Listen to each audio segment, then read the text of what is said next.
The wind in the Arizona territory didn't just whistle, it scoured. It came off the high plateaus in late January of 1879 as a physical weight, driving sand and ice pellets against the stubborn pinyon pines of Red Cinder Ridge. The air was thin and sharp, smelling of iron rock and frozen dust.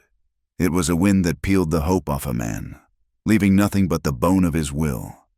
Archer Vail knew this wind. It was the only companion he kept at his lonely ranch, a place dug into the south-facing slope, more burrow than house, braced against the unforgiving landscape. He was checking the hide strips on his snowshoes when the wind carried something new. It stopped him cold, his hand frozen on the taut leather. He heard it again, high and thin as a gut string, snagging on the howl of the air. It was not the yip of a coyote pack splitting a rabbit. It was not the scream of a cougar. It was a cry. No, Archer corrected himself, listening harder as the wind paused to draw breath. It was 3 cries, a thin, frantic braid of sound, human and infant. The sound was coming from the direction of the Blue Mesa Wash, a treacherous cut in the earth 2 miles distant, a place where the wind dumped the snow it tired of carrying. He did not saddle his horse. He bridled the gelding and swung up bareback, grabbing the heavy wool blanket from the rail. He didn't take the rifle, whatever was in the wash. A rifle was the wrong answer. He pushed the horse down the slope, leaning into the wind. His eyes slitted against the ice. The air was so cold it felt like a betrayal every time he inhaled. The sun was a white smear in a gray sky, offering light but no warmth. The cries were weaker now, swallowed by the sheer size of the canyon. Archer followed the instinct of a man who tracks things that don't want to be found. He found the beginning of the trail not with his eyes, but when his horse shied, snorting at a dark, frozen stain on the gray rocks. Blood, dark brown, almost black, frozen solid. Beside it, marks in the thin layer of snow and grit.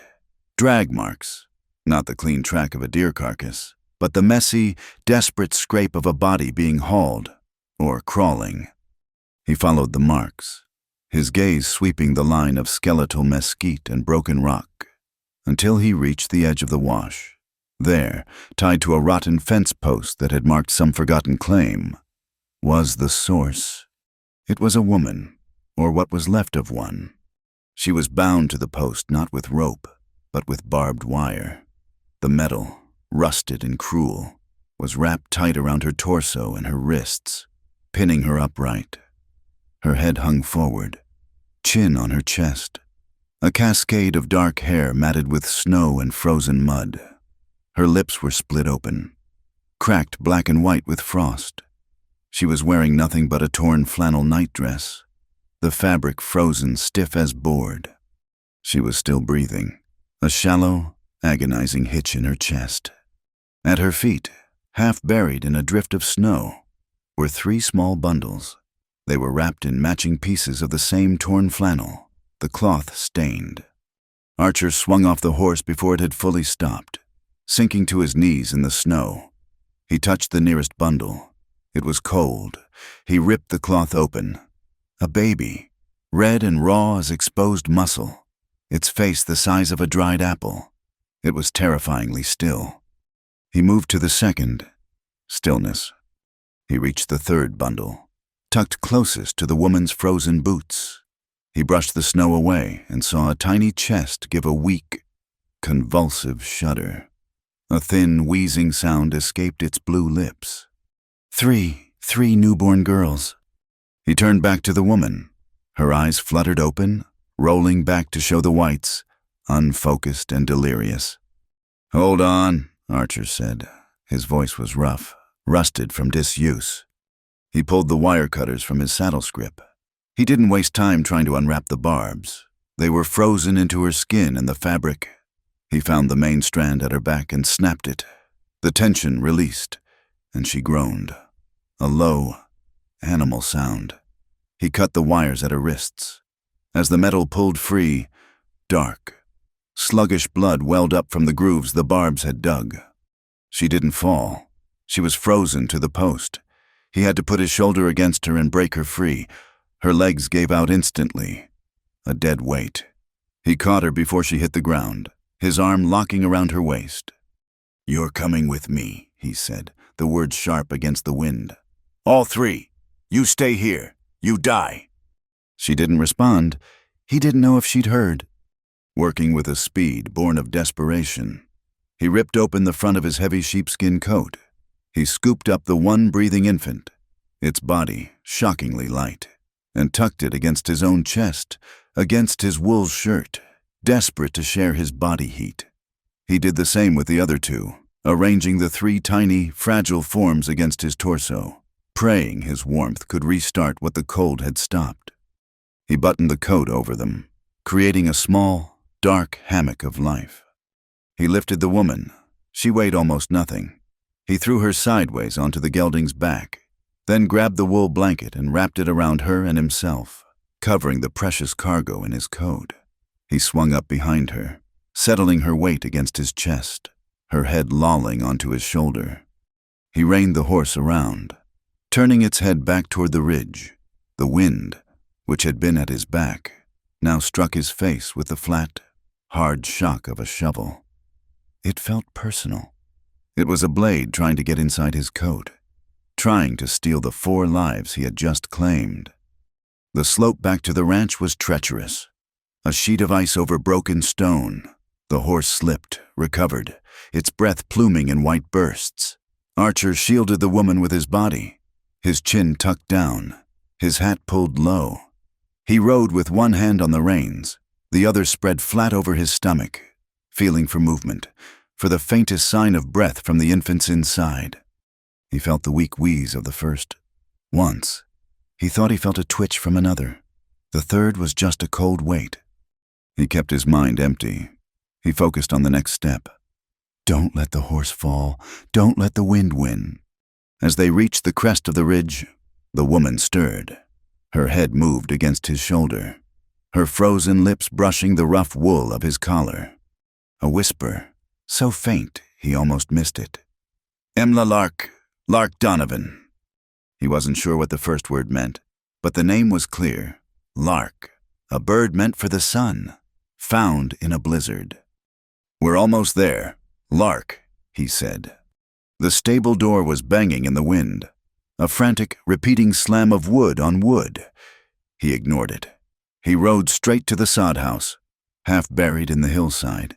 He slid from the gelding, pulling Lark with him, her body stiff and uncooperative.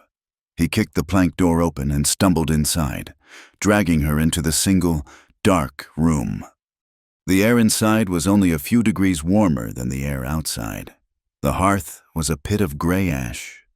He laid Lark on the dirt floor by the fireplace. His priority was the children. He unbuttoned his coat and carefully, one by one, lifted the 3 infants out. He had a wooden crate lined with rabbit skins near the fire, where he kept his driest kindling. He emptied it and placed the 3 babies inside, side by side. The one was still wheezing. The other 2 were pale, their stillness absolute. He covered them with his driest, cleanest scrap of wool. Only then did he turn to the fire. He moved with an efficiency that was almost violent. He struck flint to steel, catching the spark in his tinderbox. He blew the ember to life, fed it dry grass, then kindling, then split logs of pinyon. Within a minute, a small, hungry fire was snapping in the hearth, throwing shadows onto the rough-hewn walls. He dragged Lark closer to the warmth, onto his own cot. He lit the lantern. Now, in the yellow light, he could see the full extent of the damage. The barbed wire had torn through her nightdress and into her skin. Her hands were swollen and black with frostbite. Her face was waxy, her cheeks stained with frozen tears.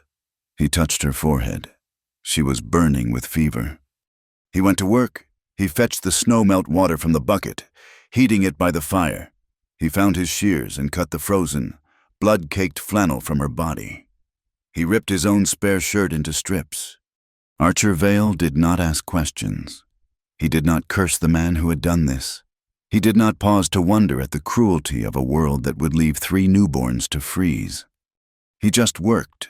He cleaned the jagged septic wounds on her wrists and torso, He forced spoonfuls of lukewarm water between her cracked lips. He rubbed her frozen hands, trying to bring the life back into them, though he knew it was likely too late for her fingers. The storm raged outside, rattling the door, but inside the sod house, there was a new center of gravity. There was the sound of the fire crackling. There was the shallow, desperate rasp of Lark's breathing. There was the faint, whistling wheeze from the rabbit skin basket. There was only the fire, the breath, and the grim, unwavering determination of a lonely man refusing to let winter have these 4 souls. The night stretched on, measured not in hours, but in the slow burn of the piñon logs Archer fed to the fire. Outside, the storm shrieked, a solid wall of sound, the wind hitting the sod roof like a fist. Inside, the world had shrunk to the space of the small, fire-lit room. The only sounds were the snap and hiss of the wood, and the tiny, metallic click of a spoon against the rim of a tin cup. Archer had confirmed what he already knew. 2 of the infants were gone. The cold had taken them in the wash, their small bodies already stiffening in the rabbit skin crate. There was no life to reclaim. He had covered them gently with a piece of flannel, a gesture of respect for a fight already lost. All his focus, all the grim determination of his nature was bent toward the third, the one that still wheezed. He had a single nanny goat in the lean-to stable, an animal whose stubborn life was a match for the landscape. He had milked her with rough, urgent hands, his lantern swinging in the dark, the wind tearing at the loose boards of the shed. He warmed a few ounces of the milk in the tin cup, holding it near the coals until it was the temperature of fresh blood. Now, he sat cross-legged on the dirt floor, the living infant cradled in the crook of his left arm. She was terrifyingly small, her skin still translucent, her breath a shallow, ragged thing. He dipped the pewter spoon into the cup. He touched the edge of it to her blue-tinged lips, letting a single, warm drop slide past them. The baby gagged, her body tensing, but a moment later, a weak, reflexive swallow. He dipped the spoon again. Click. He touched it to her lips. A pause, a swallow. Click, drip, swallow, breathe. This became the rhythm of the room, a desperate, quiet ritual set against the storm's roar. He worked with the patience of a man setting a trap line, his entire being concentrated on that tiny, flickering life. Lark did not wake all at once. She drifted up from a black, frozen depth, pulled by the single, unfamiliar sensation of warmth. She was aware of the fire first, not as light, but as a heat soaking into her back. Her body was a map of agony. Her hands throbbed, a deep, burning pain from the frost. Her wrists and torso were laced with the sharp, stinging cuts of the barbed wire. She opened her eyes. The world was unclear, a shifting dance of orange and black. She saw the rough-hewn beam of the ceiling, catching and losing the light of the fire. Each flicker, each pulse of light on the wood, seemed to pull her one step further from the ice. She was in a room. She was not at the post. She tried to move, and a groan tore from her raw throat. The shadow by the fire solidified. Archer stopped his work with the spoon. He looked over at her, his face half in darkness, unreadable. Lark's memory crashed back in, not as a thought, but as a physical blow. The snow, the wire, the cold. "My babies," she whispered. The sound was a dry rasp, the noise of sand on stone. Archer said nothing. He laid the infant, Faye, back in the crate, ensuring she was wrapped tight. He took the tin cup of water he had set to cool and crossed to the cot. He slid one arm under her head, lifting her just enough. "Drink," he said. The water was cool, and it stung the cracks in her lips. But it was life. She swallowed twice, greedily. "Where are they?" she asked again, her voice stronger. He looked at her, his gaze steady. He didn't soften the blow. He didn't need to. He simply picked up the rabbit skin crate and placed it on the floor beside her cot, where she could see. She saw the 2 still bundles, She saw the one tiny, breathing form nestled between them. A sound broke from her, a terrible, dry sob that had no tears. The cold had taken everything, even her ability to weep for her own dead. She looked from the crate to the man. She began, her voice shaking. My husband. Archer went back to the fire, stoked it, and sat on his stool. He didn't look at her. He gave her the silence, a space for the words to exist. Nathaniel Drummond, she said, the name tasting like ash. The Baron of the Red Cinder. He owns the valley, the water, the grass. She spoke in short, broken bursts, her eyes fixed on the firelight dancing on the ceiling beam. I was 17 when my father traded me to him, for grazing rights. He wanted a son, an heir for his land. She paused, her breathing catching. Archer remained perfectly still. The first time, a girl. He said it was a mistake. The second, another girl. He used his fists, said I was barren, cursed ground. She closed her eyes, as if the firelight was too bright. Then, this time, I prayed for a son. I prayed just to be safe. But he knew, before they were even out. He knew. She was speaking to the room now, to the storm, reliving the final, awful hours. He watched, his face like stone. When the third was born, another girl, he didn't curse.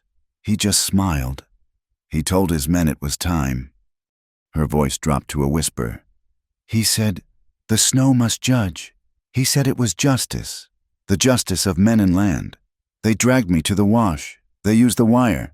And they left us. The room was silent, save for the wind. The story hung in the air, heavy and toxic as smoke. Archer did not ask a single question. He did not offer a word of comfort. He simply stood up, his movements economical and sure.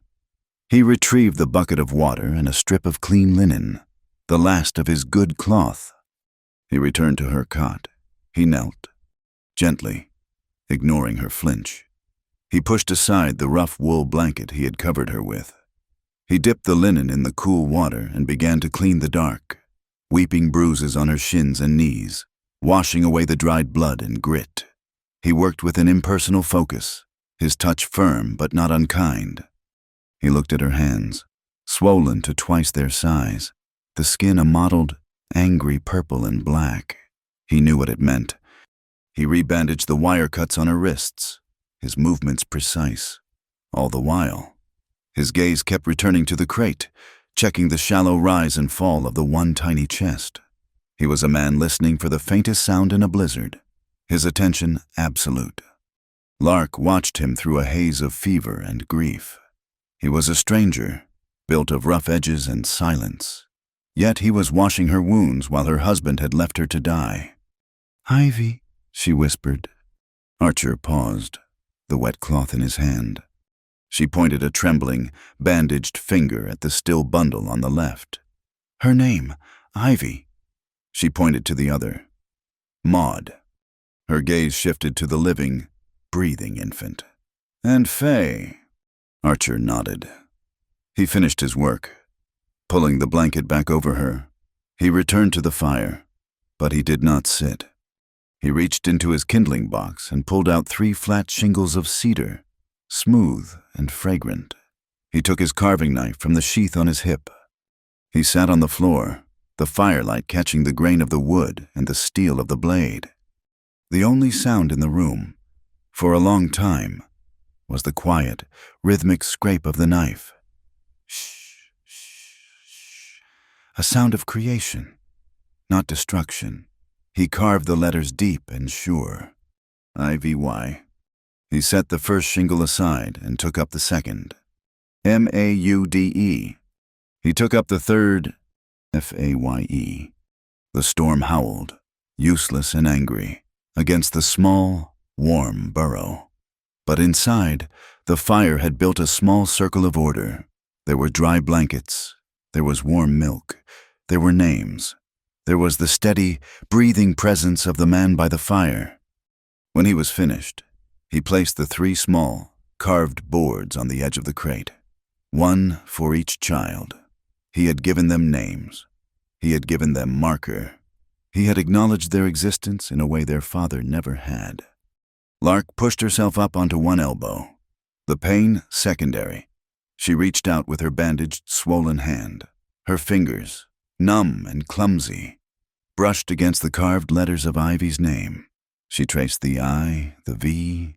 A single tear, hot and sharp, escaped and ran down her temple, falling silently onto the blanket. It was not like a tear. It was like a feather falling in the firelight. She looked at Archer. His face was still in shadow, but he was watching her. He gave a single, short nod. It was not a gesture of pity. It was a promise. It was an answer to Nathaniel Drummond. It was a wordless vow, not yet named, that this circle of order would hold. The dawn broke not with light, but with a change in the air. The driving force of the blizzard had spent itself, leaving behind a world muffled in white and shrouded in a thin, clinging mist. The silence was heavier than the snow, broken only by the drip of meltwater from the sod roof and the soft, needy cries of the 3 infants in the rabbit-skin crate. Archer was outside, clearing a path to the stable, his breath pluming, when he saw the rider. The figure emerged from the mist on the low trail from Dry Creek Junction, moving slowly, a dark shape against the snow.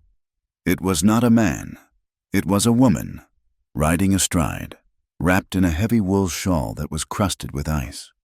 Archer rested his shovel and waited, his hand near the axe handle on his belt. The rider stopped 10 yards from the house, her mule stamping a hoof. Archer Vale. That's me. I'm May Ellison. I keep the store at the junction. She had a low, gravelly voice, a voice that had given orders and stated facts for a long time. She looked at the shoveled path, the faint wisp of smoke from his chimney. Heard you had company. Archer just nodded. Get down. Get warm. May Ellison slid from the mule with the economy of an old woman who refuses to be stiff. She pulled a burlap-wrapped package from her saddle, brought smoked bacon and coffee. Inside, the warmth of the small room hit her. She unwrapped her shawl, her sharp eyes taking in everything in a single, sweeping glance. Lark, pale and bruised, sitting up on the cot. The 3 cedar nameplates Archer had placed on the wall above the hearth, and the crate, where Ivy, Maud, and Faye were stirring. Merciful God, May whispered, not as a prayer, but as a curse. She looked from the babies to Lark. You're the one, Drummond's wife. Lark flinched, pulling the blanket tighter. He's put the word out, May said, turning her back to the fire to let the heat soak through her clothes. She didn't waste time. The story he's spinning in the valley is that you went mad from the birthing, said you stole his children and ran off into the storm to kill them. He's playing the grieving father. Archer, who had been adding wood to the fire, froze. His back went rigid. He's offered money, May continued, her voice flat. He's hired 3 men who'll do the work and not ask why. Whit Coombs, Baylor Finch, and Griff Mott. The names dropped into the quiet room like stones into a deep well. Lark knew them. Coombs was a tracker who smelled of rancid bear grease. Finch was a young, eager killer. Mott was Drummond's shadow, a man who had held her arms once while Drummond. She shut her eyes. They'll come up here, Archer said. It wasn't a question. Soon as the high trail is passable, May said. They'll come to get his property back, the children, and to silence the witness. She looked directly at Lark. The fragile peace of the last 36 hours shattered. The small, warm room was no longer a sanctuary. It was a target. Archer's response was not in words. He moved. He went to the door and slid the heavy ironwood bar into place, a new addition he had built while Lark slept. The sound of the wood slotting home was a definitive, metallic thud. He went to the single window, checking the heavy shutters, testing the new rawhide strips he had used to reinforce the hinges. He turned to May. You'll stay. My mule's tired, she said, which was her way of saying yes. He nodded. Good. We'll need another set of hands. He pulled up the loose plank in the floor, revealing the small, dark hole of the root cellar. Lark, May, hand me the flour, the salt pork, anything that won't spoil. For the next hour, they worked. They turned the sod house into a defensible position. They moved the bulk of their food underground, leaving only what they needed for the next few days. They filled every bucket and pot with fresh snow to be melted for water. Lark, her body screaming with protest, her hands still wrapped in bandages, found a new strength. The fear was still there, a cold sickness in her stomach, but it was now overlaid with a sharp, clear rage. He would not take them. She watched Archer. He was a different man. The quiet, gentle nurse of the night was gone, replaced by a cold, calculating strategist. He was thinking, his eyes moving from the door to the window, to the chimney. You have to be able to move, he said to her. All of you, at once. He took one of his oldest, softest wool blankets and his skinning knife. He cut and tore the fabric, his large hands surprisingly deft. He fashioned a double sling, wide and deep, that crossed her chest and back, creating 2 secure pouches. Lark stood, wincing, as he settled it over her shoulders. Put Ivy in this one, he instructed, his voice low. And Maud here. It keeps your arms free. She did as he said, carefully lifting the 2 smallest, who had finally quieted. She settled them against her chest, their combined warmth seeping through her dress. He then handed her his own heavy, fur-lined coat. Wear this. It'll cover all 3 of you. She slid her arms in. Bong Fei, the strongest of the 3, in the crook of her free arm, tucking her inside the coat's flap. She was now a single, mobile unit, carrying her entire world. The coat smelled of him of wood smoke, iron, and cold air. It felt like armor. May watched, her arms crossed. That's a good rig, Archer. It'll have to be. He took her outside, into the blinding white of the afternoon. You need to learn to listen, he said. He made her stand by the stable, close her eyes, and just listen. The wind in the pines, he said, his voice close to her ear, is a high sound. The wind over the rock is a low sound. You're listening for the sound that doesn't belong. A footstep, a cough, the click of a hammer being cocked. He taught her the language of the ridge. He showed her the difference between the deep, round print of a deer and the sharp, crescent cut of a shod horse. He pointed out how the snow drifted, and which drifts a man would use for cover. He was teaching her how to see the threat before it arrived. And in the evenings, when the door was barred and the fire burned low, she taught him.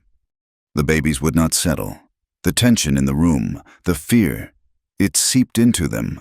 They cried, a thin, exhausting chorus. Sing to them, Lark said. I don't know any songs. I do. She closed her eyes, and for a moment, she was not in the frozen high country. She was back home, in a green, humid world. She began to sing, her voice cracked and soft. It was a low, meandering tune about the Cypress River, about the water moving slow and sure to the sea. Archer listened. The song was like the woman, soft on the surface, but with an iron thread of endurance beneath it. He learned the tune, and his own low baritone.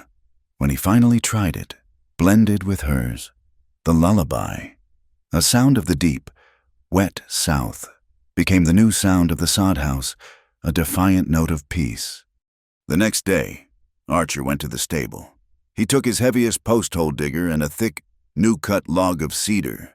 Right in front of the stable door, in the clear, open ground, he began to dig. Lark watched him from the window. He worked for an hour, the rhythmic thud of the digger the only sound. He was not building a fence. He set the post, tamping the earth and rock around its base until it was immovable, a solid, defiant pillar. It was his answer to Drummond. It was a declaration, planted deep in the earth, that this ground was taken. This ground was defended. The nights became a shared watch. The tension strung the air as tight as a bowstring.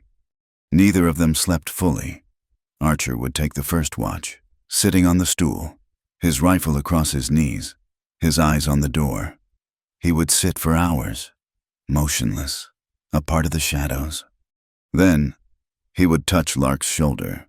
She would wake instantly, without a sound. She would take his place, her small, sharp knife resting on her lap. Her gaze was fixed on the window shutters, listening to the wind he had taught her to understand. On the hearth, a small pan of goat's milk was always kept warm. Every sound from the crate was met, every cry instantly soothed. They were a silent, efficient team, bound by the 3 small lives in the crate.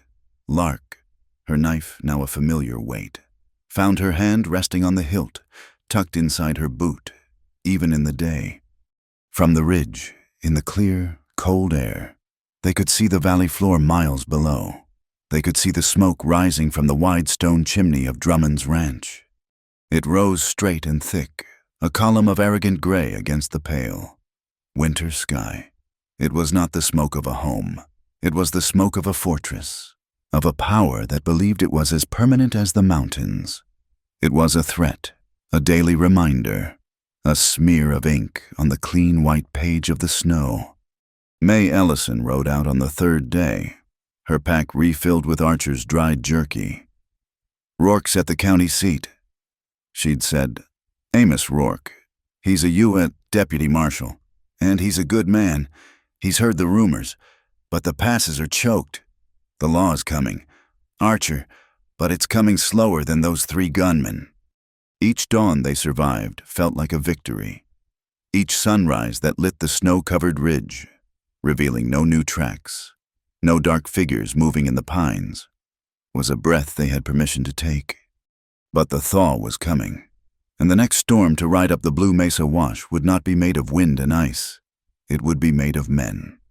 The wind that finally broke the winter came from the south. It did not scour or shriek. It whispered. It crept over Red Cinder Ridge, carrying the scent of damp earth and the promise of melt.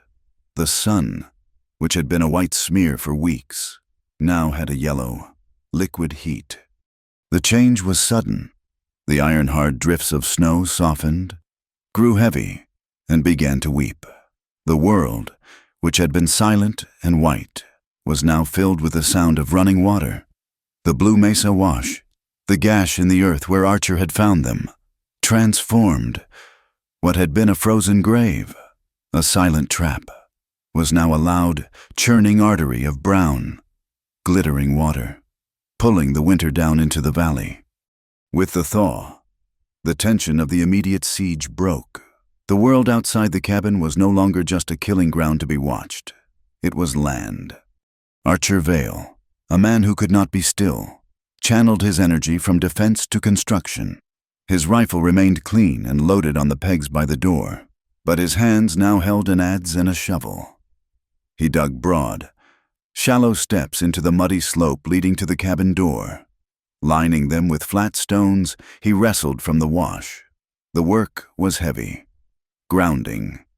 Each stone he set was a statement of permanence. Near the defiant cedar post he had planted in front of the stable, he built a drying rack from stripped aspen poles, lashing them together with rawhide. It was a strange, skeletal thing, a flimsy piece of civilization against the vast, brutal landscape.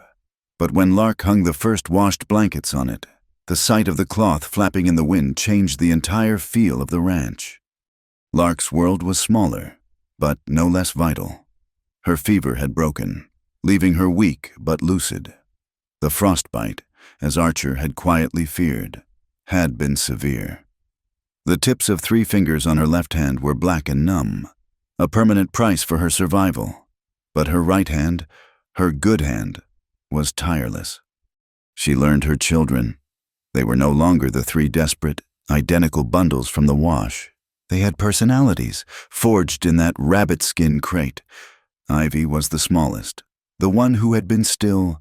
She had a fierce, desperate temper and a mouth that fought the spoon, until Lark, with endless patience, taught her to suck the warm goat's milk from the pewter.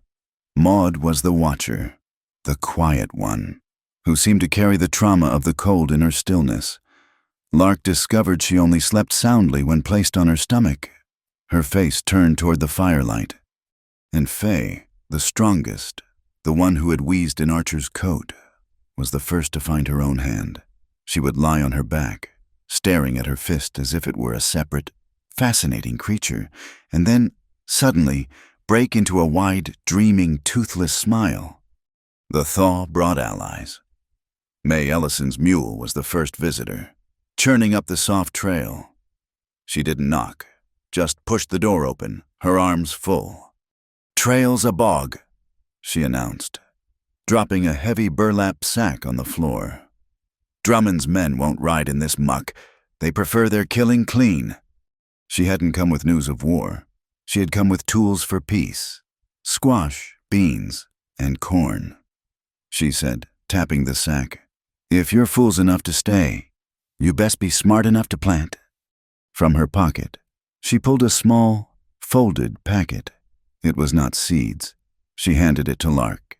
It was a length of cloth, dyed a deep, defiant crimson.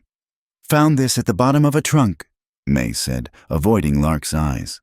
"A woman needs to see a color besides brown and gray." The red cloth draped over the table was as loud as a shout. A few days later, another rider came. This man was a stranger, a vaquero named Diego Salazar, moving a string of 5 ponies north to the army posts. He rode a lean, spotted horse, his saddle heavy with silver conchos. He stopped, drawn by the impossible sight of the red cloth hanging on Archer's new drying line. He spoke almost no English, and Archer's Spanish was limited to trail commands. But they found a language. Diego accepted a cup of coffee, his dark, polite eyes taking in the woman, the cabin, and the 3 infants. He saw Lark's bandaged hands and the new bar on the door. He understood. He stayed the night, his bedroll near their fire. He watched Lark try to mash dried beans, her bandaged hand clumsy. He watched Archer measure out the dwindling supply of goat's milk. In the morning, before he left, Diego untied his own ornate, tooled leather saddle from his pack mule. It was a beautiful piece of work, worth $100. He laid it on the ground. Then he pointed to the saddle, and then to Archer's small bag of cornmeal and a stone jar of honey he had spotted in the cellar. "A trade," Archer said, understanding. Diego nodded. He added his own skinning knife to the saddle. He pointed to the babies. "Para la madre y las niñas," he said, "for the mother and the little girls." The trade was made. The cornmeal and honey felt like riches, a luxury that changed the entire texture of their lives. That evening, the simple stew of salt pork and beans was sweetened with a spoonful of honey. The cabin felt fuller, more secure. Archer took a piece of scrap cedar and his carving knife. He sat by the fire, the way he had that first night. But he was not carving grave markers. He carved letters, deep and plain. He drilled 2 holes in the top and threaded a rawhide loop through them, hanging the sign on the wall above the cot. "Vale Home." Lark read the words. Then she saw, underneath, in smaller, almost hesitant letters, he had added 2 more words. "For now." The honesty of it, the cautious hope, made her throat tighten. May had left a small bottle of ink and a rusted nib. Lark took a piece of the clean paper that had wrapped May's bacon. She dipped the pen. She sat at the table, the red cloth under her arm, and began to write her name. Not Drummond, her father's name, the name she had been born with. Lark Donovan. She wrote it again and again, the pen scratching in the quiet. The strokes grew stronger, surer. She was claiming herself, just as he was claiming the land. Their days, still balanced on the edge of Drummond's threat, settled into the rituals of a life being built, not just defended. The evening meal became a ceremony. Archer would come in from the stable, the smell of the horse and the cold air clinging to his coat. He would stand at the basin and wash, scrubbing his hands raw. Then, Before he did anything else, before he reached for one of the infants, he would unbuckle his gun belt, the heavy cartridge belt, with the holstered pistol and his long knife, was hung on a wooden peg by the door. It was a deliberate act, a sheathing of his weapons, a signal that inside these four walls, the war was over. Lark's response was just as quiet. Her hands were healing, the black tips shrinking, leaving scarred, tender skin. As she moved around the small room, serving the stew, her good hand would sometimes, as if by accident, brush his shoulder. She would let her fingers rest for a single heartbeat on the old, puckered scar on his neck, a white line she had seen when she washed his shirt. It was not a caress. It was a silent acknowledgement, a thank you that needed no words. He took her to the stable, to the gelding. "You have to be able to ride," he told her, his voice practical. "If they come, I can't carry you all. You have to be able to run." The stable was warm. The air was thick with the rich, animal smells of dry hay, sweat, and leather. For Lark, these were the smells of Drummond's ranch, of power and fear. She flinched when a gust of wind slammed the stable door. Archer ignored her fear. He simply spoke to the horse, his voice a low rumble. He showed her how to read the animal's ears, how to run a hand down its leg to check for heat. "He's an honest animal," Archer said. "He'll tell you what he's thinking. You just have to learn to listen." She started by just brushing the horse, her movements tentative. The next day, he lifted her onto its bare back. She sat, high off the ground, her heart pounding, but the horse just shifted its weight, warm and solid beneath her. When the wind rattled the door again, she did not jump. The thaw brought the first thunderstorm of the season. It came suddenly, rolling up the wash, turning the sky a bruised, greenish purple. A crack of lightning split a dead pine on the ridge. The sound a sharp, splintering explosion that rattled the tin cups on the shelf. The babies, startled from sleep, began to cry in unison. The rain came down not as drops, but as a solid, drumming sheet on the sod roof. The sound was immense, primal. It was a violence that was clean, a violence of the sky, not of men. It felt as if it was shaking something loose, something that had been frozen solid not just in the ground, in the ice, but in the small room, between the two of them. It passed as quickly as it came. It left the air washed, sharp with the smell of ozone and wet pinyon. The sun broke through the clouds as it set, and the entire ridge was lit with a surreal, golden light. Lark stepped outside onto the new, flat stones. The air was cool and damp. She was brushing her hair, trying to retie it with a piece of rawhide. Archer came out of the cabin and stood behind her. She could feel his presence, his stillness. "Lark." She turned. He was holding something in his calloused palm. It was a pin, long and slender, carved from the white, polished bone of a deer. It was smooth, and he had carved the top into the simple, elegant shape of a feather. "I made this," he said. His voice was rough, as if the words were hard. "For your hair, the string keeps breaking." She stared at the pin. It was beautiful. It was useless. It was not for survival. It was a gift, the first object she had been given in years that was meant only for her. He looked up, his eyes meeting hers. "For the one who knows how to read the wind." She looked from the pin to his face. She saw the man who had cleaned her wounds, who had fed her children, who had carved their names. She saw the man who hung his gun on the peg. And for the first time since she had been traded for grazing rights, Lark Donovan smiled. It was not a large smile. It was a small, fragile, hesitant thing, a lifting at the corners of her mouth. But it was real. It reached her eyes, and in the strange, post-storm light, it lit her face. It was a fire, catching hold in the damp wood. It was a color brighter than May's red cloth. It was a hope more solid than the post he had set in the ground. The rain came in the late afternoon, without warning. One moment, the sky was a sheet of flat, tired gray. The next, it tore open. This was not the thin, cold rain of early spring. This was a heavy, violent drenching, a summer storm born in the wrong season. Lark had been outside, checking the knots on the new aspen drying rack, testing its strength against the rising wind.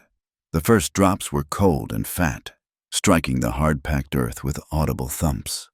A second later, the world dissolved into a gray, roaring sheet of water.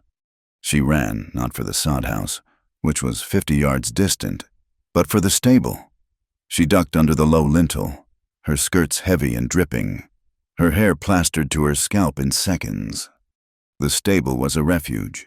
The air inside was warm and thick, smelling of the sweet, dusty scent of dry hay, the horse in its stall, and the familiar, sharp tang of Archer's leather-working tools. The sound of the storm was instantly muffled, changing from a roar to a heavy, continuous drumming on the roof. It was isolating. It felt as if the stable, the small patch of dry ground she stood on, was the only place left in the world. She was pushing the heavy, wet hair from her face when the doorway darkened. Archer. He had been securing the mule in the small lean-to. He was soaked, his wool shirt plastered to his chest and shoulders, outlining the hard muscle beneath. Water ran from his beard. He stepped inside, pulling the heavy plank door shut behind him. The click of the wooden latch sliding into place was shockingly loud. It cut off the outside world. The drumming of the rain became a low, intimate rumble. The stable, which had seemed a refuge, suddenly felt impossibly small. It was just the two of them, the horse stamping in the straw, and the sound of the rain. He did not move toward the forge, or to the horse. He just stood by the door, dripping onto the packed earth floor. He was looking at her. He took one step, another. He stopped when he was close enough to feel the warmth of her breath, close enough to see the way her pulse beat in her throat. He was half a breath away. He said nothing. His eyes, dark and unreadable, were asking a question. It was a question that had been building for weeks, in the shared watches of the night, in the harmony of their voices singing the Cypress River lullaby.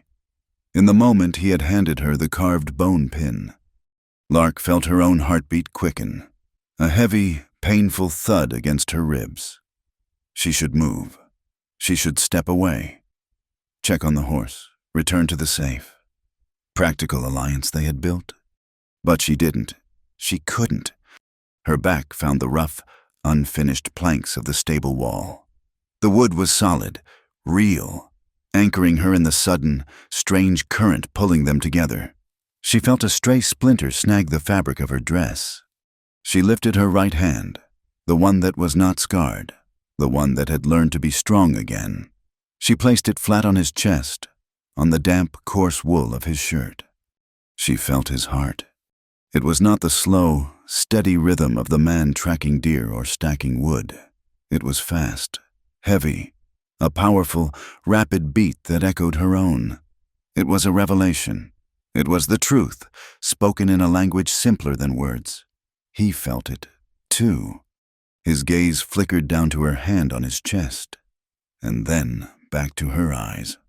Slowly, giving her every chance to retreat. He lifted his own hands. He did not reach for her waist. He placed his palms on her shoulders, his thumbs resting on her collarbones.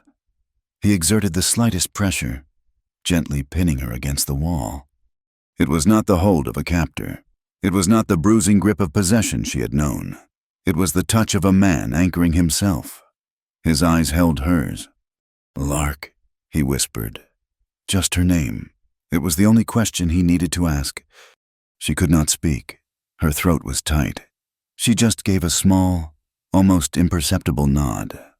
A drop of rain, clinging to his hair, fell from his forehead and landed on her cheek. It traced a cold path down her warm skin. He leaned in. The first kiss was a discovery. It was as slow as the thaw, as hesitant as her first smile. His lips were chapped from the wind but warm, and they met hers with a searching gentleness. It was a question. She answered by leaning into the pressure, by letting her eyes fall closed. The kiss deepened. It was a long, slow claiming, a pulling of her from the cold she had lived in for so long. There was nothing of bruising or violence in it. It was warm. It was profound. It was a relief. The air was filled with their shared breath, mingled with the scent of the dry hay, the clean animal sweat of the horse, and the sharp, comforting smell of the wood smoke that always clung to his clothes. It was the scent of their home. It was the scent of him. His right hand left her shoulder, moving to her face, his calloused, rough fingers, the fingers that had carved the names of her dead children, were impossibly tender. He threaded them into her wet hair, cupping the back of her head. His thumb brushed her cheekbone, stroking the pale, faded yellow of the bruise Nathaniel Drummond had left behind. He was not just touching her. He was touching her history, and in his touch, erasing it. Her hand, the one on his chest, moved. It slid from the center of his chest, over the hard muscles of his ribs. Feeling the life in him, her fingers explored, finding the familiar, puckered ridge of the old scar on his side, the one she had glimpsed when she washed his shirt. She traced its length. It was his own past, his own pain. Her fingers closed over it, a silent promise. She was touching his scars, and she was not afraid. The kiss was drawing them both down, into a quiet, warm place, away from the storm, away from the threat in the valley. He shifted his weight, pressing her more firmly against the wall, and his shoulder bumped the heavy, homemade rack where he kept his saddle and bridles. A bridle hung from a wooden peg, swung on its hook. The steel bit clinked against the buckle. The small, metallic sound was sharp and ridiculous in the charged silence. They broke apart, startled. A low, breathless laugh escaped him. He didn't smile, not fully, but the sound was warm. Lark answered with her own, a shaky, sudden exhalation of breath.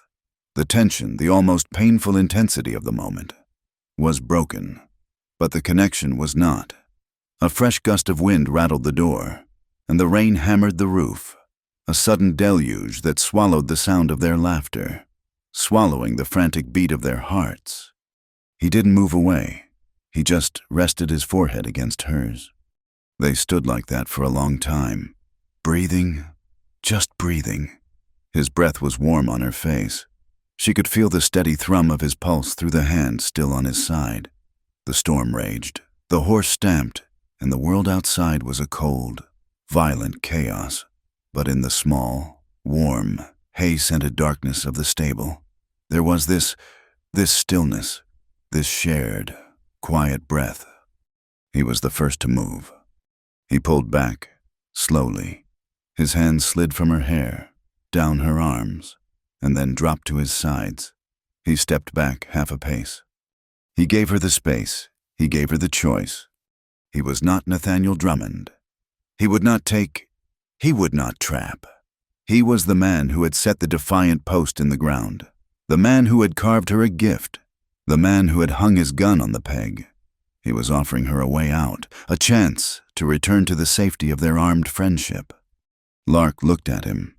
She saw the question in his eyes, the vulnerability. She saw the man who had waited. She made her choice. She stepped forward, into the space he had just created, closing the distance between them. She put both of her hands on his waist, her fingers gripping the strong, solid line of his hips, and she pulled him back. The second kiss was not a question. It was the answer. It was softer than the first, but it was infinitely surer. It was her choice. It was her claim. His arms came around her, strong and certain, pulling her tight against him. His hands splayed wide across her back, holding her as if she was the anchor. They stood in the center of the stable, a single, solid form, while the storm beat itself against the walls, helpless to touch the fire inside. The storm returned at midnight, riding a north wind that carried the taste of iron and ice. It was a different kind of storm. The first had been a blizzard, a blind, white rage. This was a tactical storm, A sheet of driving, horizontal rain that was almost sleet, a noise that swallowed all other sounds. It was the perfect cover, and they used it. Archer, awake on his stool, heard it first, not the men, but the disturbance. His gelding in the stable snorted, a sharp, alarmed sound, instantly muffled by the wind. He looked at Lark, who was dozing in the chair, her body curled around the 3 infants, her small knife resting on her lap. He didn't speak, he just laid a hand on her shoulder. Her eyes snapped open. No sleep, no confusion, just instant, cold awareness. "They're here," he whispered. Through the crack in the window shutter, he saw them. 3 shadows, moving against the lesser dark of the ridge. They were dismounted, leading their horses through the pinyon, moving low and fast. They reeked of the valley old, sour sweat, rancid bacon grease, and the metallic bite of rusted metal and wet wool. Whit Coombs, Baylor Finch, and Griff Mott. But Archer had been waiting for this wind. He had been waiting for them. "Now, Lark," he said, his voice calm. "The plan. No matter what you hear, you go, you don't stop." She nodded, already moving. She settled Faye into the deep sling, checking the knot. She wrapped Ivy and Maud in the heavy wool, securing them in the harness he had built, their small bodies bound to her own. She was a single, breathing unit, a mother carrying her entire world. She pulled his heavy coat on over the rig. Archer was already at the door, pulling his rifle from the pegs. He was not barring the door, he was opening it. He slipped out into the sleet, a ghost in the darkness. The 3 gunmen had paused at the edge of the clearing. They were assessing the sod house, dark and silent. Baylor Finch, the young, impatient one, gestured to the south trail. "Whit, look!" Coombs squinted. On the trail below, a figure in a heavy coat and hat was slumped over, unmoving, a clear silhouette against a patch of old snow. "He's asleep," Baylor hissed, raising his rifle. "He's a fool." Coombs growled. "That's not Vale. That's a trick. Look at the smoke." He pointed to the east, around the bend of the ridge. A small, weak fire was burning in the shelter of the rocks, its smoke torn apart by the wind. "He's spooked," Griff Mott said, his voice a low rumble. "He set a watch and got a fire going. But look there." He pointed to Archer's mule, tied to a tree near the trail, its reins looking hasty, as if left in a panic. "He's ready to run." The traps were set. The scarecrow Archer had dressed in his old coat, the decoy fire, the deliberately tied mule. They were a set of lies, designed to split their attention. "Baylor, you and Griff check the fire," Coombs commanded. "He's probably holed up there, thinking he's smart. I'll take the cabin. I want the woman." As they split, Archer let out the signal. It wasn't a call. It was a sound. 3 short, sharp whistles, like a hunting hawk. It cut through the storm for 1 second. In the cabin, Lark heard it. She slid the bar from the door, her hand not trembling. She slipped out into the rain, not toward the trail, but toward the deep, black cut of the dry creek bed. She moved low, her feet finding the familiar stones. She slid into the wash, the icy water churning around her ankles, and began to move, silent and shielded by the high banks, toward the stable. Baylor and Griff moved toward the decoy fire. "I see him!" Baylor shouted over the wind. He saw a shadow move behind the flames. He didn't wait. He raised his Winchester and fired. The shot was a flat crack, instantly eaten by the storm.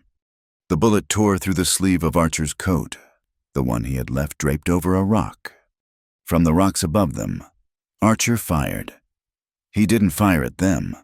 He fired at the steel picket pin he had driven into the rock face 50 yards to their left. The bullet struck the steel with a high, screaming ricochet that sounded like a second shot from a different location. "Ambush!" Baylor yelled, dropping behind a rock and firing blindly into the darkness.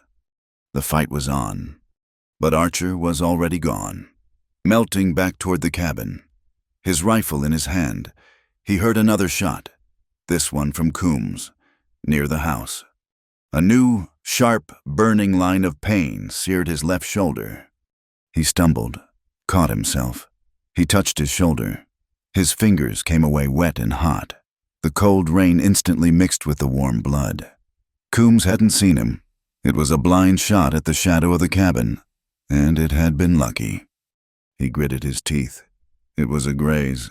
It would hold. In the stable, Lark heard the shots. The first one, from the ridge. The second, closer. Her heart hammered, but her hands were steady. She had reached the stable from the creek. The horse and mule were stamping in their stalls, terrified by the gunfire. She kissed each of her daughters, her lips brushing their foreheads. "Be still for me," she whispered. She climbed the stable wall, using the slats as a ladder, and reached the deep hay manger. It was packed with dry, sweet clover. She hollowed out a deep nest, safe from the wind, safe from a stray bullet. Gently, she laid Ivy, Maud, and Fay inside, covering them with a light layer of hay. They were hidden. They were safe. She slid back to the ground. She pulled the small, sharp skinning knife Diego had traded them from her boot. She held it, the hilt familiar and solid in her scarred hand. Her eyes were no longer afraid. They were flat, cold, and focused. She was a mother. She was a wolf, and these men were in her den. She moved to the stable door, cracking it just an inch. The battle on the ridge was a confusion of noise. Whit Coombs, the tracker, had seen Archer's movement. He was following the blood. "He's hit," Coombs yelled, plunging into the jumble of red rocks. "He's mine." Archer led him into the maze. He knew every stone, every echo. He was wounded, but he was on his own ground. He climbed, his shoulders screaming, and found the narrow chimney of rock. He let Coombs get close, close enough to hear his boots on the stone. "He's in here," Coombs yelled, raising his rifle. Archer, from 30 feet above him, dislodged a small rock. It clattered down the chimney. Coombs fired at the sound. The muzzle flash lit the narrow space, blinding him. Archer shouted. Not a word, just a harsh yell. The sound bounced off the high walls, echoing from 3 different directions at once. It sounded like a charge. "He's got help!" Coombs yelled, scrambling back, suddenly unsure. He was a tracker, and he was being hunted. Archer, bleeding and alone, had made himself an army. But Griff Mott had not taken the bait. He was not a fool. He had ignored the fire, ignored the scarecrow. He had seen the small, fresh tracks leading from the cabin to the creek bed, the tracks of a woman. He followed them, his pistol in his hand, to the stable. He saw the door was cracked. He smiled. He put his shoulder to the door and shoved it open. He found Lark standing in the middle of the floor, bathed in the dim light of the lantern she had just lit. She was alone. She was holding the small knife, and she was terrified. "Well, well," Griff Mott rumbled, stepping inside, the rain dripping from his hat. "Look what we have here, the little lost bird." Lark's hand was shaking. The knife blade wavered. Her eyes were wide, her breath coming in short, panicked gasps. She looked at his gun, then at his face, then back at the gun. "Please," she whispered, her voice trembling. "Please don't. He took me. I didn't run." Griff Mott's smile widened. This was easy. He had expected a fight. This was just a scared rabbit. He holstered his pistol, enjoying the moment. "Drummond wants you back, girl," he said, taking a slow step toward her. "And the brats, where are they?" They're gone," Lark stammered, tears welling. The cold took them. They're gone." "Liar," he said, but he was careless now. He was thinking of the money. He was thinking of how easy this was. He reached for her, his hand open, to grab her arm. "It's just me," she whispered, shrinking back. "Just me." He lunged. The fear vanished from Lark's eyes. Her hand did not stop shaking. It was a feint. As he reached, her trembling hand snapped forward. But she didn't stab. She drove the heavy bone hilt of the knife, with all her weight, directly into the cluster of nerves on his wrist. Mott roared as his hand exploded in pain, his fingers going numb. Before he could recover, Lark's foot came up. She kicked, not with a woman's panic, but with the calculated, braced force Archer had taught her, her boot striking him square in the chest. The force of the blow, combined with his own forward momentum, sent him staggering backward. He tripped over the feed bucket and crashed, back first, into the massive, loose pile of dry straw in the empty stall. He was disoriented, his arm useless, sputtering in a cloud of dust and chaff. Lark didn't follow up. She spun, grabbing a heavy pitchfork from the wall, and leveled the tines at his chest. And in that precise, sudden silence, a new sound cut through the storm. It was a long, piercing, official whistle. It came from the ridge, from the south. It was not Archer. It was not the gunman. It was the law. May Ellison had made it. May had ridden through the storm, down to the junction, and she had brought back the law. The whistle blew again, closer. From the rocks, Archer heard it. In the stalls, Griff Mott heard it. On the trail, Baylor Finch heard it. The storm raged. The decoy fire hissed in the rain, and the whistle of U.S. Deputy Marshal Amos Rourke, sharp and clean as a new blade, closed the net. The following morning, the world was raw and sharp, scoured clean by the storm. Dry Creek Junction was not a town. It was a scattering of buildings huddled in a ravine, a trading post, a saloon, and a livery stable. The hearing was held in May Ellison's grain warehouse. It was not a courtroom. The air was thick with the smell of canvas burlap, old dust, and the sharp, dry scent of milled corn. Sunlight streamed in through the high, dirty windows, illuminating motes of chaff that danced in the air. A long trestle table, usually used for sorting feed, served as the bench.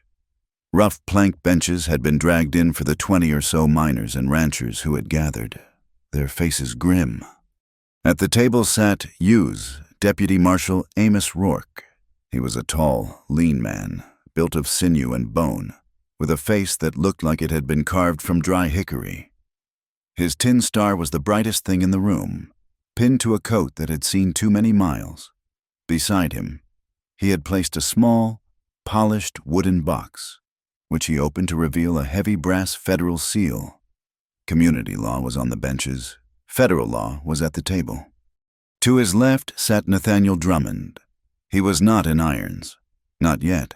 He was flanked by one of Rourke's 2 deputies. Drummond was immaculate, his beard trimmed, his black wool coat expensive. He looked not worried, but bored and deeply inconvenienced. Beside him sat a man in a city suit, a lawyer Drummond must have sent for, who looked miserably out of place. In the corner, their ankles chained, sat the 3 hired guns, Whit Coombs, Baylor Finch, and Griff Mott. They stared at the floor, sullen and defeated. On the front bench sat Archer and Lark. Archer's left arm was in a sling, his shoulder heavily bandaged beneath his shirt. His good hand rested on his knee.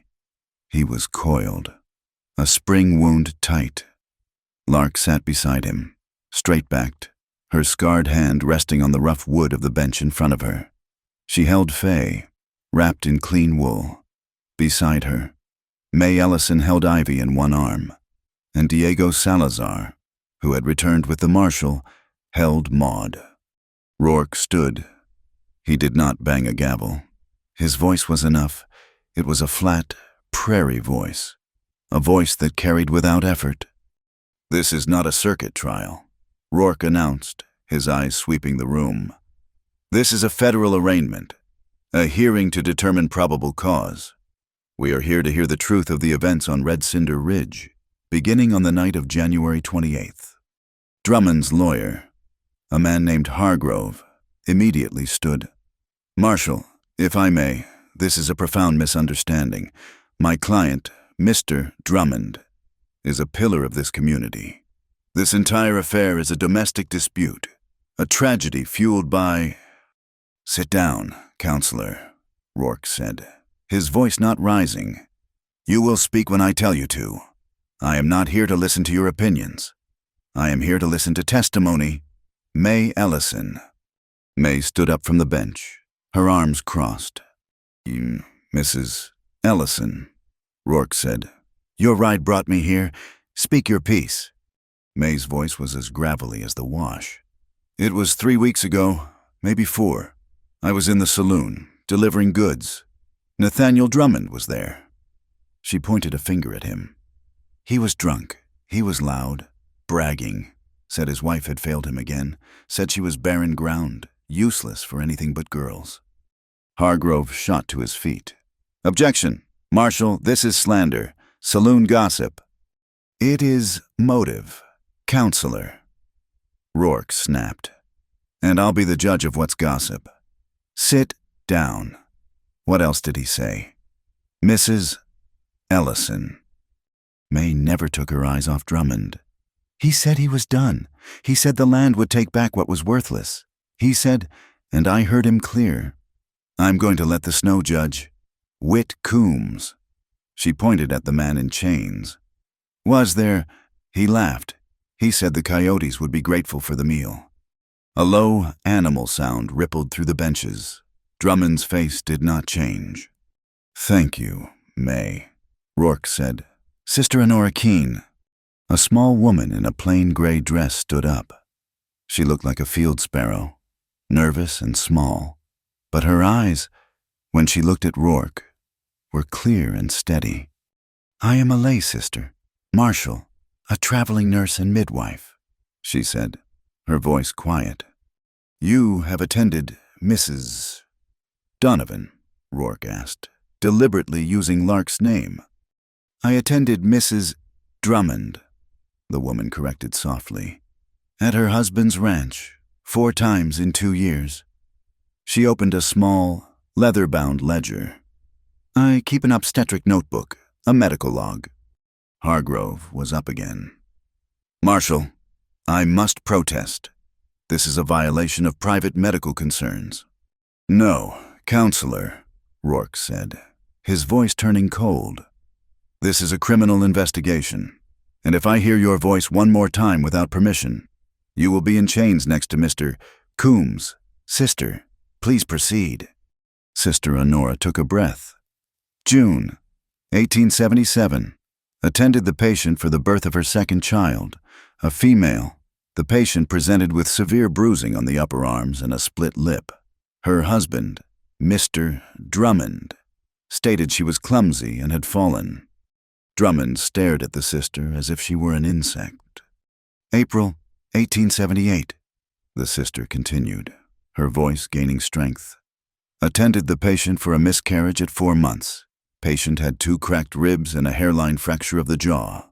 Mr. Drummond stated she had been thrown from a horse. The horse she described to me was one I know to be 20 years old and blind in one eye." Lark had closed her eyes. Archer's hand moved from his knee and covered hers on the bench. "And 2 months ago," Sister Honora said, turning a page, "patient confirmed pregnant. Mr. Drummond was present. He demanded to know if it was a son. I told him only God knew. He replied, then God had better be on your side. Sister, he said if it was another worthless girl, he would cleanse the line himself. That was his word. Cleanse."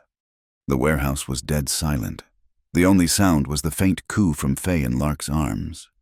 "Diego Salazar," Rourke called.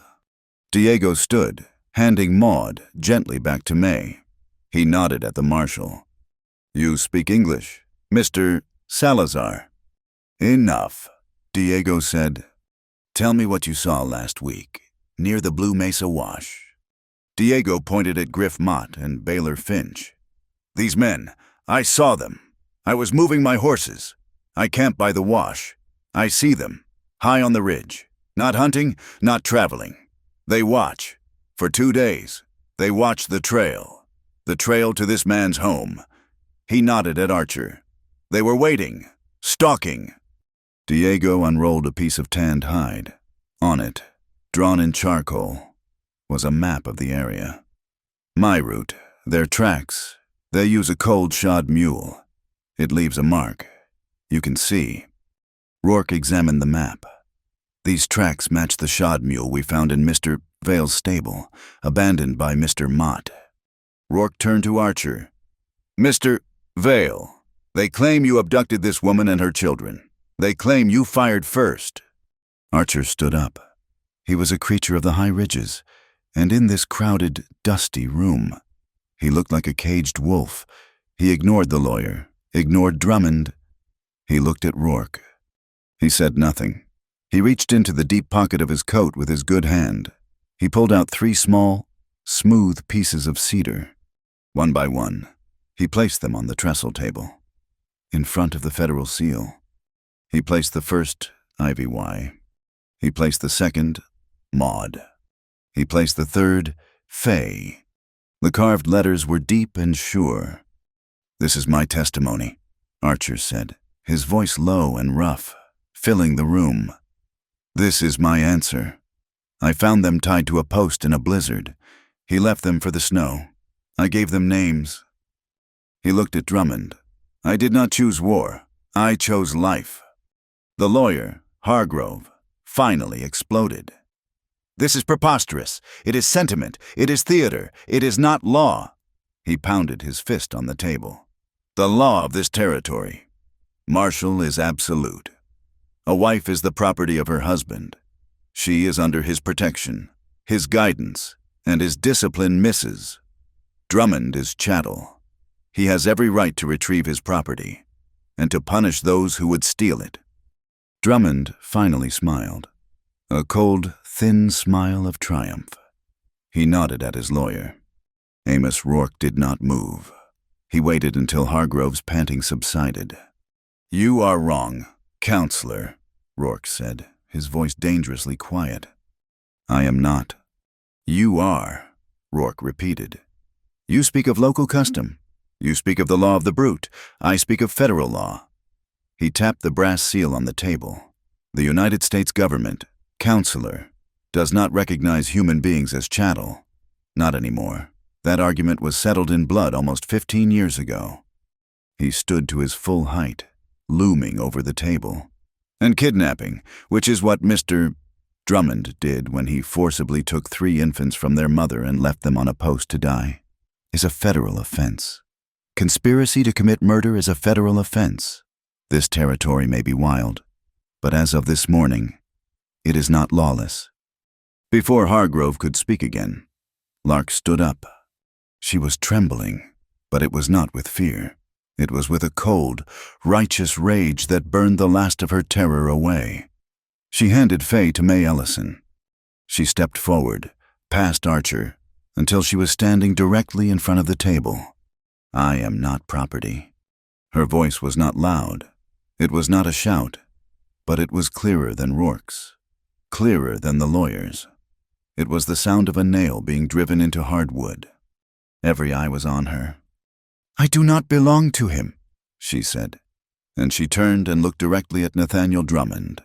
His smile faltered. "I do not belong to anyone."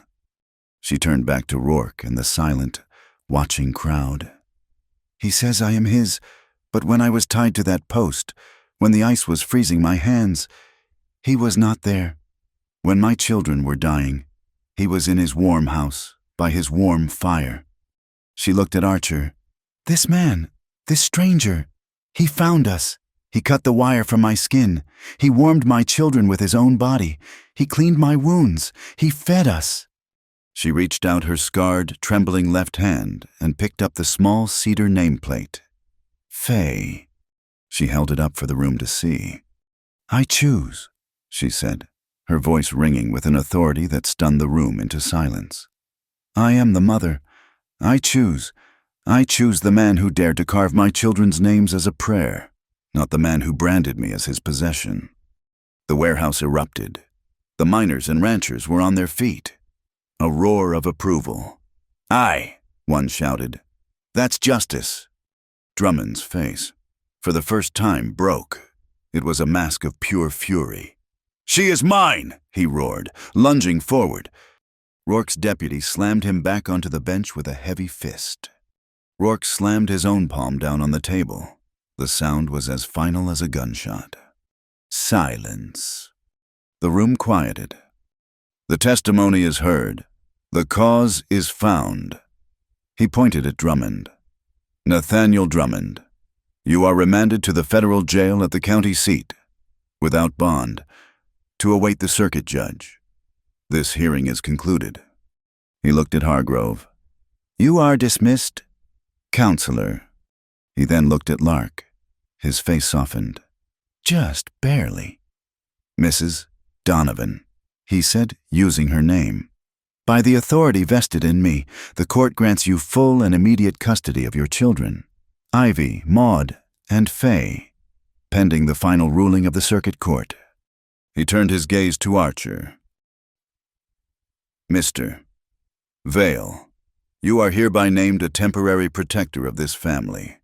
By authority of the United's Marshal Service, you will defend them. You will answer for their safety. Understood." Archer looked at Lark. He looked at the three children, now secure in the arms of May and Diego. He looked back at Rourke. He gave a single, short nod. The night before the transport was a taut wire. Marshal Rourke was not a fool. He knew Nathaniel Drummond's money ran deeper than any well in the territory, and his influence was a poison that had seeped into the ground. He was holding Drummond and the three gunmen Coombs, Finch, and Mott, not in the town's flimsy jail cell, but in the stone-walled cellar of May Ellison's grain warehouse, a place with one door and no windows. Rourke, his two deputies, Archer and Diego Salazar, were taking 2-hour watches. Lark and the babies were hidden in the back room of May's store.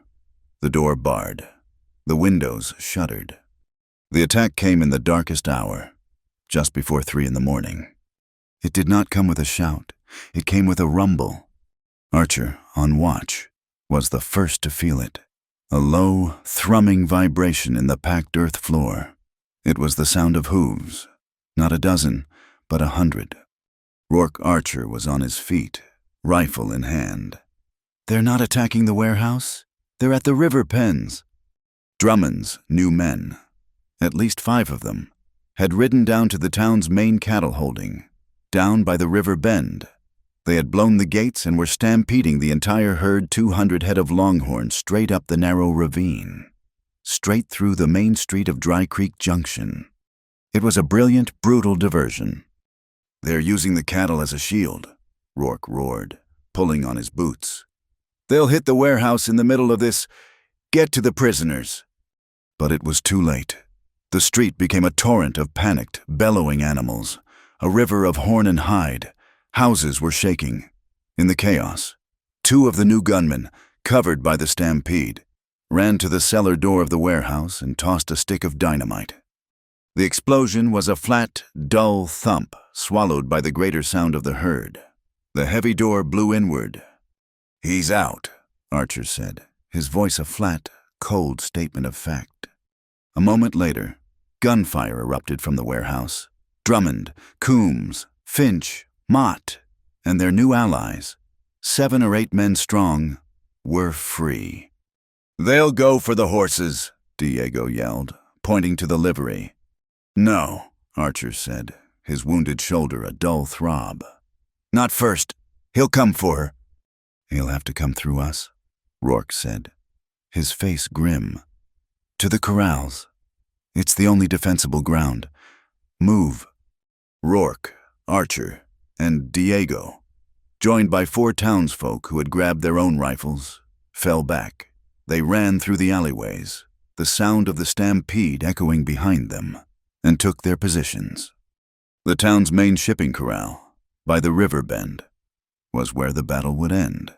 It was where they had planned for it to end. They hadn't been idle. The afternoon had been spent preparing this exact ground. Archer and Diego, masters of rope and livestock, had turned the complex of pens into a deadly maze. Dozens of lariats were strung from post to post, pulled taut, 3 feet off the ground, invisible in the moonless night. They had hung 6 lanterns, but not high. They were all set low. On the bottom rails of the fences, they cast long, treacherous shadows, illuminating nothing above the waist, forcing any man who ran to duck, silhouetting his head and shoulders for the defenders. Drummond and his men, flushed with victory, came crashing through the main gate, heading for the fresh horses they knew were penned at the far end.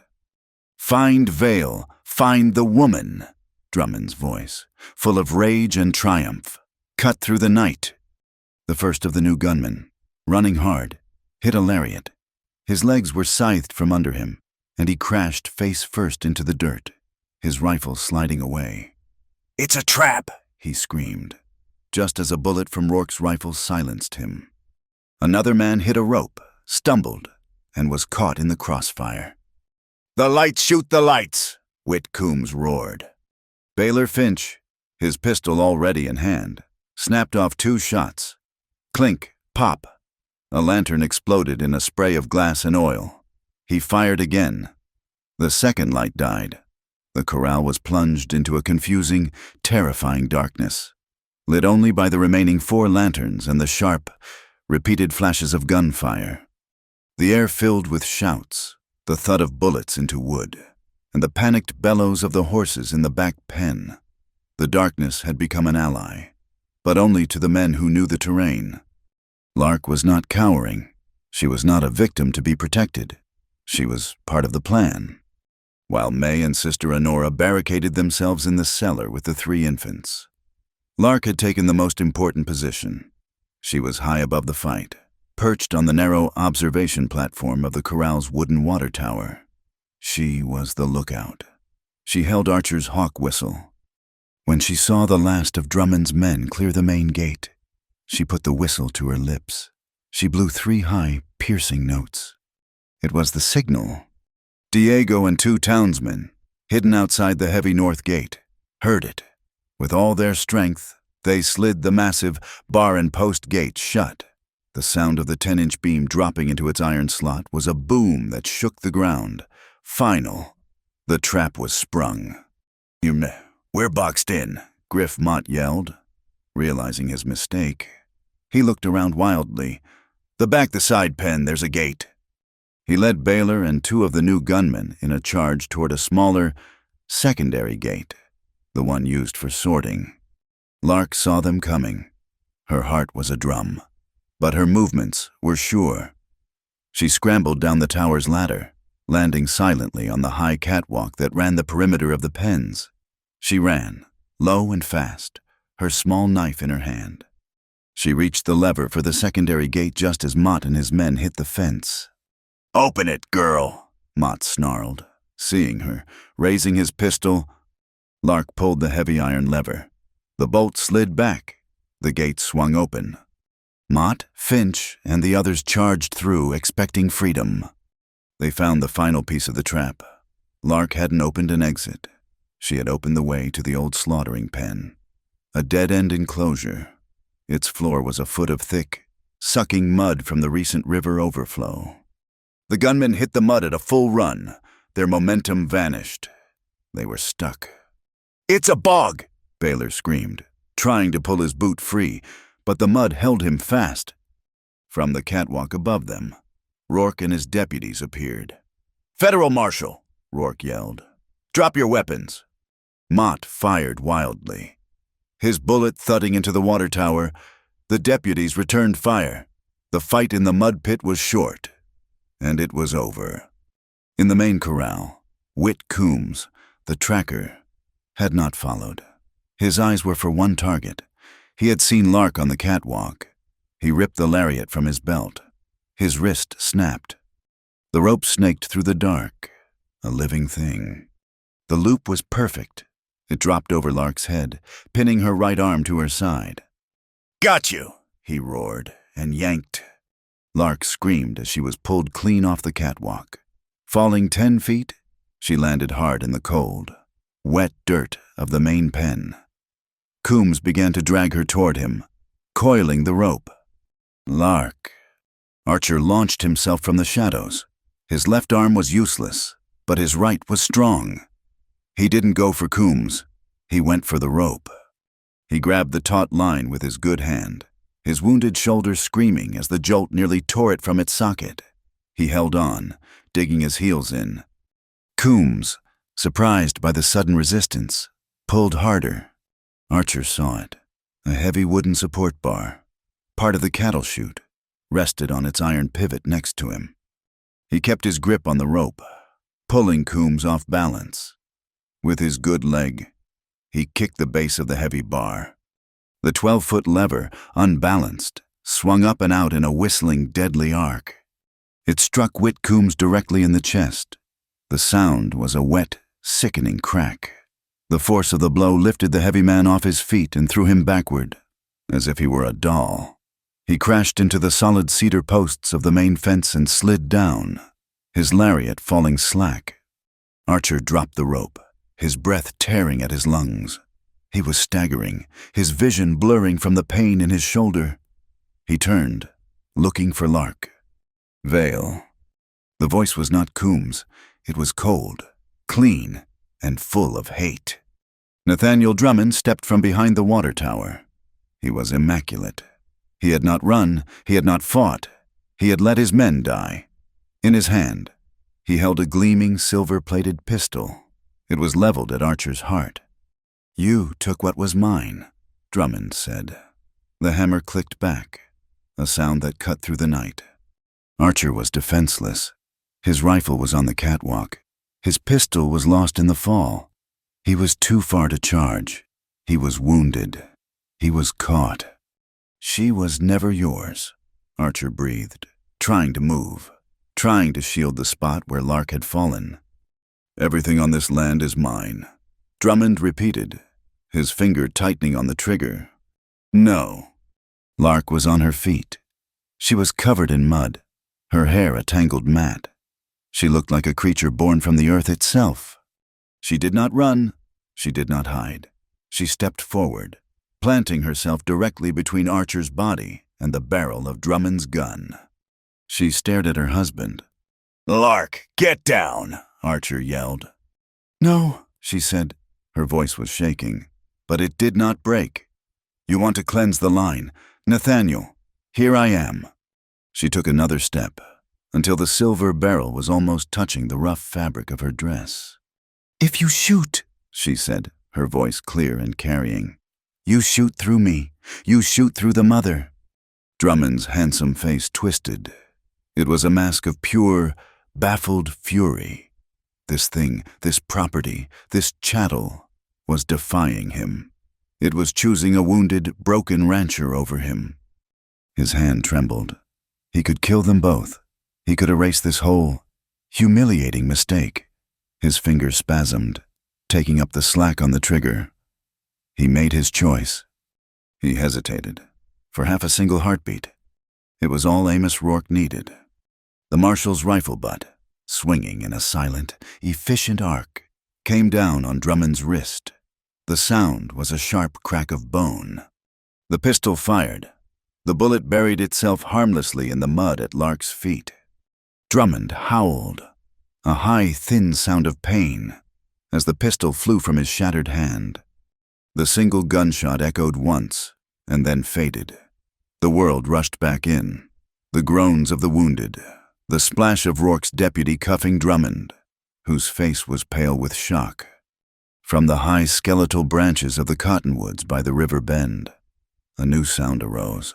The sarcastic, dry cawing of crows, disturbed by the fight, greeting the false dawn. A fine, cold mist began to fall, a dusty rain that tasted of metal and wet earth. It settled the gunpowder smoke. It washed the mud from Lark's face. Archer stumbled forward, his good arm wrapping around her. She didn't fall. She held him up. The cold steel of Rourke's handcuffs clicked shut. The sound was as final as a spade of dirt on a coffin. The war was over. The bullet from Baylor Finch's rifle had been a lucky shot in the dark, but it had been a serious one. It had passed clean through the heavy muscle of Archer's left shoulder, missing the bone but leaving a raw, open channel that wept blood. The true battle, Sister Honora Keene had warned them, would not be with the bullet, but with the fever that followed. She had done the hard work. She had boiled her instruments, poured raw alcohol through the wound, a white-hot agony that made Archer's good hand grip the table until his knuckles were bone and stitched the entry and exit wounds with clean gut. But the daily care, the long, slow work of healing, fell to Lark. Every morning, the cabin took on the sharp, clean smell of lye soap and boiled water. The ritual was unvarying. Archer would sit on the stool, his back to her, stripped to the waist. He was a man who hated weakness, who hated being tended to. He would sit, rigid as the cedar post outside, his jaw set, staring at the wall. Lark's hands, the scarred and the whole, were steady. She unwrapped the bandages from the day before, her touch so light it barely registered. Then, with a clean cloth, she would wash the wound. She moved with the steady, practical focus of a carpenter setting a nail. There was no hesitation, no flinching. She inspected the black stitches for any sign of redness, any puffiness that signaled infection. She applied the pine pitch salve May had provided. She never spoke. She knew he did not want words of comfort. He wanted competence. He wanted this vulnerability to be over. Her silence, her steady hands, were their own language. She was not his nurse. She was his partner. When she finished, she would wrap the clean linen strips, her knots economical and tight. He would stand, his good arm reaching for his clean shirt, the muscles in his back tight. He would not thank her. She did not expect it. The thank you was in the way he stood, the way he accepted her care. It was a profound and silent trust, built in the quiet morning light. As his body healed, his mind, which could not be still, turned to the cabin. The sod house was a burrow, a single, dark room built for one man's solitude. It was not a home for five. "The east wall," he said one evening, his voice startling the quiet. He was staring at the solid wall of packed earth and sod. "It holds the slope, but it's dark. It's a grave." Lark looked up from the cradle. "What are you saying?" "I'm saying," he said, a new energy in his voice, "that light costs nothing, and we've earned it." He could not lift, and he could not dig, not with his arm still bound. But Diego Salazar, his work in the corrals finished, was not yet ready to ride south. He understood Archer's gestures, the marks he made in the dirt with a stick. For 3 days, the cabin was a place of chaos. Diego and Archer, working as a single unit, breached the east wall. They braced the roof with new-cut pine beams.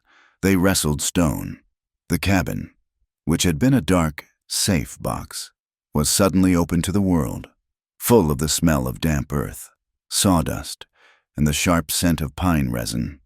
And into the space they had made, Archer set his prize. It was a 4-pane glass window. He had scavenged it years ago from a burned-out freighter in the pass, hoarding it for a day he never thought would come. The first time the sun came through that window, it changed the world. Light, real light, flooded the cabin. It was not the thin gray light from the open door. It was a warm, yellow shaft that illuminated the dust motes dancing in the air. It struck the far wall, lighting the names he had carved. It turned May's red cloth, now a curtain, into a sheet of fire. The window looked out over the small, bubbling creek that ran behind the house. Lark would stand there for minutes at a time, holding Ivy. Who was the smallest? The watcher.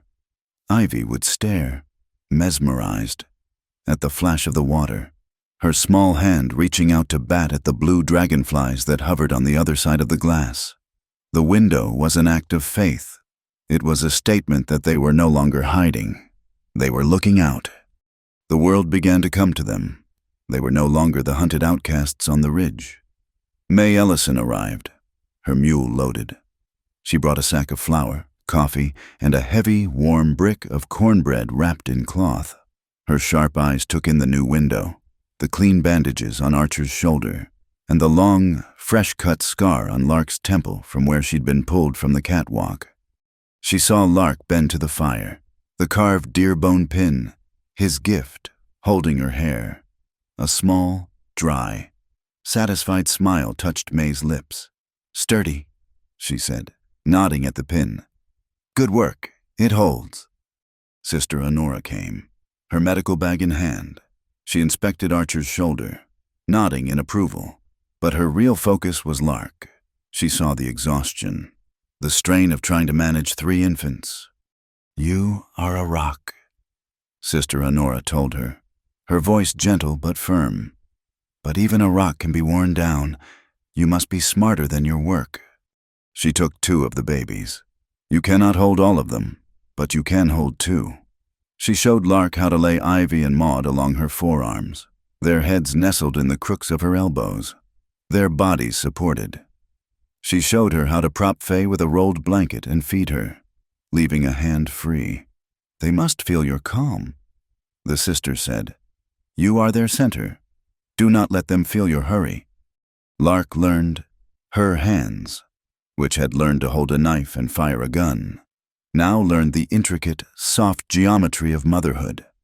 Diego Salazar, before he finally tipped his hat and rode south, left his own gift. He had spent his last 2 days sitting in the sunlight by the new window, the sound of his saw and the smell of sanded aspen wood filling the air. He was not a man of many words, but his hands spoke poetry. He built a cradle. It was not a small basket for one. It was long and wide and low to the ground, built of smooth, pale planks. It was a bed for 3, a single, solid space where the sisters could lie side by side. He had sanded the rockers so they moved with the slightest touch, a long, slow, comforting rhythm. That night, after the babies were asleep, breathing softly in their new bed, Archer sat by the fire. He took his carving knife, the blade sharp and clean. Lark watched him. He was not carving for defense. He was not carving for survival. He leaned over the headboard of the new cradle. By the light of the fire, his good hand began to move, the knife cutting deep, sure lines into the pale wood. He carved their names, larger and more confident than the markers he had made in the shadow of death. Ivy, Maud, Faye. He paused, and Lark thought he was finished, but he was not. He moved the knife to the space just below their names. He carved 2 more words, the letters flowing, the shape seeming to grow from the wood itself. Lark moved closer, her bare feet silent on the floor, to read what he had written. Freedom Sprouts. It was not his name. It was not a brand of ownership. It was a blessing. A week later, the air was cold and clean, the sky a vast, dark bowl of stars. The high country stars were not small, distant sparks. They were massive, glittering lights that felt close enough to touch. Archer stood outside, by the new window, his left arm moving stiffly at his side, free of the sling for the first time. He was just breathing the air, a free man on his own land. Lark came out to stand beside him, pulling her shawl tight. The babies were asleep. The house was quiet. "May brought word," Archer said, his voice a low rumble in the dark. "Rourke got them to the federal prison at Yuma. The trial won't be for 6 months, but the judge has seen the evidence. Drummond won't be coming back. His land, his cattle, it's all in the hands of the UTA government." The shadow that had covered the valley, the threat that had driven their every action, was gone. "It's over," Lark whispered. The words felt strange, too large for her mouth. "It's finished," he said. He turned to her. His good hand was closed. "I found this a long time ago, in the wash, after a spring flood. I kept it, I don't know why." He opened his hand. It was not a carving. It was a stone, a piece of raw, uncut turquoise, the color of the creek water in the sun. It was rough, a piece of the mountain itself, but he had spent hours, days, polishing one flat side until it shone with a deep, soft blue light. He had drilled a small, clean hole through it and threaded it on a simple, strong leather thong. He did not ask. He lifted his hands, his movement still marked by the shadow of a hesitation that had defined him. He put the thong around her neck. The stone was cool against her skin. It was heavy. It was real. It was a piece of the earth. His earth. "It's not," he began, the words catching in his throat. "It's not a ring. It's not a proper thing." Lark's fingers, scarred and whole, closed over the turquoise. "What is it, Archer?" she asked. He looked at her, at the way the starlight caught the bone pin in her hair. He looked at the cabin, at the warm, yellow square of light from the new window. He looked at the stable, and the defiant cedar post that had been his first answer. "If this," he said, his voice rough, and he gestured to the cabin, to her, to the cradle inside. "If all this needs a name, I call it home." Home. The word settled over her, heavier and warmer than the stone. It was a word she had known only as a lie. He was making it the truth. There was no church, there was no priest, there were no flowers, no witnesses, no book. She stepped closer, her hand still holding the stone. She took his large, calloused, working hand. She laced her fingers through his. He gripped her hand, his strength a promise. She looked up at him, her eyes, in the starlight, saying everything. "I am here, I am not property, and I am yours." His eyes, dark and clear, answered, "I am here, I am not alone, and I am yours." It was a vow, a silent, unbreakable oath, forged in ice, tested by gunfire, and sealed in the quiet darkness. From inside the cabin, from the new cradle, a sound. Faye, the dreamer, the smiler, let out a sudden, happy, bubbling laugh in her sleep. The sound cut through the vast, cold silence. It was the only amen they needed. The wind, no longer an enemy, moved through the high pinyon pines. It was not a shriek. It was a low, long sigh, like a breath released. And inside, the fire in the hearth settled. A log broke, sending a small, bright shower of sparks up the chimney. The sound a soft, distant scattering of applause. The spring bled into a summer so green and sudden it felt like a miracle. The snow melt in the Blue Mesa Wash, which had been a brown, violent torrent, slowed to a clear, steady pulse, a lifeblood for the ridge. The high country grass grew thick, and the air, once tasting of ice and iron, was now sweet with juniper and pinyon resin. The ranch changed, the isolation that had been Archer's armor, and then their fortress, became a destination. Travelers moving north from the parched flats of the territory began to use the high trail, seeking the reliable water of the springs. They saw the new window, the sturdy corral, and the wisp of chimney smoke. They found more than water. Archer carved a new sign, the letters deep and clean, and hung it from the tall cedar post that had once been his sole declaration of defiance. Vale Springs Way Station, safe lodging, warm meals. The burrow had become a beacon. The dark single room of the sod house, expanded now with a new, light-filled addition, became a place of noise and safety. Miners, families in wagons, and circuit preachers found their way to the door. They found a clean cot, a bowl of rich, dark stew made from wild game and the vegetables May Ellison hauled up the ridge. They found a square of hot cornbread, drizzled with the honey Diego had traded. And in the evenings, the travelers, the rough, lonely men of the trail, would sit on the benches Archer had built, their hats in their laps, and they would listen. They would listen to Lark, her voice no longer the raw whisper of a survivor, but the clear, soft melody of a mother, singing the Cypress River lullaby to the 3 infants in the long cradle. The song, once a private comfort, became the sound of the ranch, a promise of peace at the end of a hard day. Lark's world expanded with the walls. She was not just a mother. She became a teacher. May brought up a slate, but it was too small. Lark took what the land offered. She used burned sticks of charcoal from the fire and the smooth, planed surfaces of leftover wood shingles. On Tuesdays and Fridays, children from the other side of the ridge, children from 2 other small, hard-scrabble ranches, would ride up. They would sit on the new porch, their bare feet dusty, and Lark would teach them. She taught them their letters. She taught them to write their names.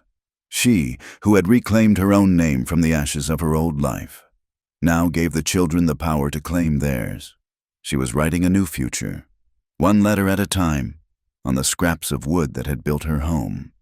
Archer's work changed, too. He was still a rancher, a hunter, but he was also the way station's keeper. His forge, once used for mending his own tools, was now busy. He shod the travelers' horses, his hammer ringing out in a clear, metallic rhythm.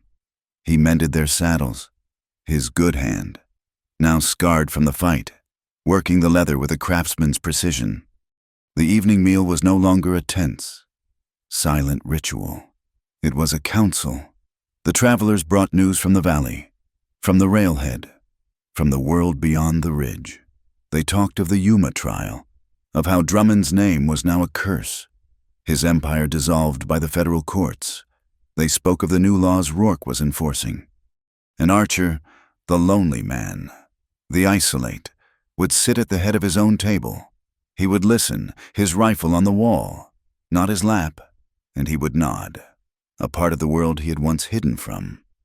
The children, the heart of the home, began to own the world. They were the proof. Ivy, the smallest, the one who had been so still in the snow, was the first to walk.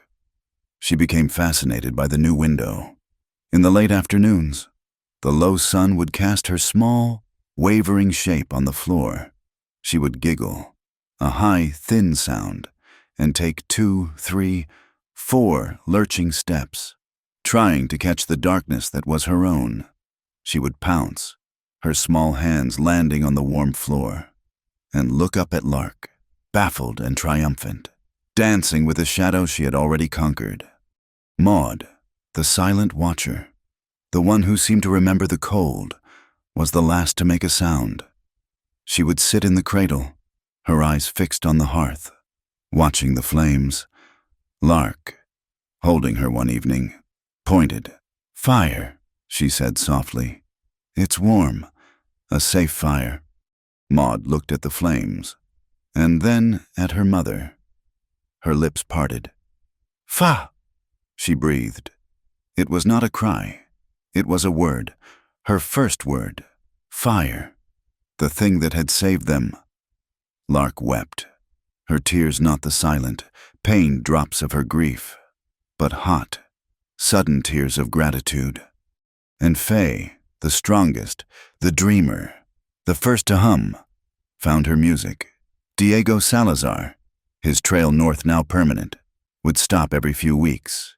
He would sit on the porch steps in the twilight, his dark eyes watching the children, and play a soft, wandering tune on a small, wooden flute. Faye, from her place on the floor, would lift her head, her eyes wide, and hum. It was a tuneless, babbling harmony, but it was a perfect answer to the music of the world. The first artifacts, the 3 small, rough-hewn cedar nameplates, were not forgotten. They were not grave markers. They were foundations. Archer had taken them from the wall. Lark had rubbed them with linseed oil, again and again, until the carved letters were dark and the wood glowed with a soft, warm light. They now rested on the deep, new windowsill, in the full sun. Ivy, Maud, and Faye, they were a testament, a creed, the first chapter of the story. The summer turned toward autumn. The sky was a high, brilliant blue, and the aspen in the wash were a startling, painful yellow. One evening, the sun was setting. The light struck the high, iron-heavy stone of Red Cinder Ridge, and the entire world was washed in a color of deep, clear, burgundy wine. Archer was on the porch, his back to the light. He was working, his one good arm, now as strong as the other, pushing a hand plane. He was smoothing the edge of a new, long plank of pine. He was planning again, always building, always moving forward. The sound of the plane was a soft, rhythmic shh in the quiet. The door opened. Lark came out, carrying 2 steaming tin cups. The air was cool, and she brought pine needle tea, hot and sharp. She did not speak. She handed him 1 cup and stood beside him, looking out at the impossible color of the ridge. He set his plane down. She set her hand on his, the one that rested on the new, smooth wood. His hand was large, calloused, the knuckles scarred. Her hand, with its healed, shortened fingers, rested on top of his. They stood, their shoulders lightly touching, their breathing falling into the same slow rhythm. It was the quiet, shared breath of 2 people who had survived the ice, the fire, and the gunfire. He turned his head, his profile dark against the fading light. He looked at her. She turned and looked back at him. She saw the lines at the corner of his eyes, the gray in his beard. She saw the man who had cut the wire. She saw the man who had given her a name. "This fire," Lark said, her voice so soft it was almost a part of the wind. "It never went out, not even in the snow." Archer looked at her, at the turquoise stone at her throat, at the bone pin in her hair. He smiled, a slow, sure smile that reached his eyes. "It was just waiting," he said, his voice a low rumble. "It was just waiting for a home." The dusk settled. The purple light deepened. The first stars, cold and sharp, appeared. Later, after the travelers were asleep, after the children were deep in the cradle, Lark stepped out into the stable to check on the gelding. The air was cold, full of the clean, sharp scent of hay and old leather. She was running a hand along the horse's warm neck when the doorway darkened. "Archer." He walked toward her, not with the hesitation of their first encounters, but with the sure, quiet step of a man walking into his own house. He stopped in front of her. He took the curry comb from her hand and tossed it onto the hay bale. He took her hands, the scarred and the whole, and placed them on his shoulders. Then, with a possessiveness that had no anger, no fear, and no ownership, he put his arms around her waist and drew her to him. He stepped forward, and she stepped back until her back was pressed against the rough, familiar planks of the stable wall. The lonely rancher, who was no longer lonely, pressed his wife against the wood. It was not a pin, it was not a trap, it was an embrace, it was a sheltering, a gathering, a silent, physical statement that he would stand between her and all the cold in the world. He bent his head, and his kiss was not the searching, hesitant discovery of their first, nor the desperate vow of their betrothal. It was long and warm, and it was filled with a profound, simple gratitude. It was the kiss of a man who had found his life in a blizzard, a man who knew what he held, and as they stood, a single, solid shape in the hay-scented dark, a sound came from the other side of the wall. From the cabin, from the cradle by the window, 3 sudden, clear, bubbling peals of laughter, as bright and sharp as small bells. The final image was not of the fight. It was of the peace. The thin, straight line of wood smoke rising from the cabin's chimney, a dark thread stitching the earth to the stars, the soft scuff of a horse's hoof in the stable, and on the windowsill, visible in the pale starlight, 3 small, oiled plaques, Ivy, Maud, Fay. They were the proof, the unshakable evidence that love and a home could root and grow in a land that was meant to be only wind and stone and the law of the gun. Thank you for listening to our story. We'd love to connect with you, so please comment below and let us know where in the world you're listening from and share your thoughts. Be sure to subscribe to Wild West Stories 1850 like this video, and hit that hype button so this story can be heard by even more folks.